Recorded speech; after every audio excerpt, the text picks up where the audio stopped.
என்ன அப்படின்னா, சூரபத்மனையும் முருகப்பெருமானையும் நாம வெளியே தேடிட்டு இருக்கோம்.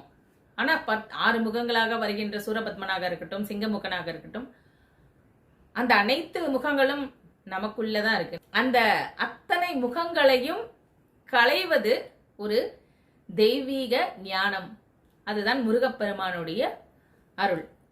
அந்த அருளை நாம பெற்றுக்கொள்ளணுன்றதுக்காக நம்மளை நாம உருவாக்கிக்க கூடிய ஒரு வழிமுறை தான் இந்த கந்த சஷ்டி விரத நாட்களாக பார்க்கப்படுகின்றது.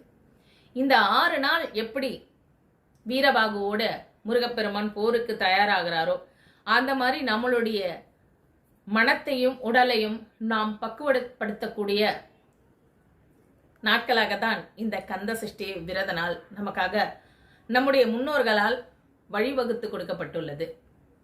நான் ஏற்கனவே நரகாசுரனை பற்றி தீபாவளியில ஒரு வீடியோ போடும்போது அந்த பதிவில் சொல்லியிருந்தேன்.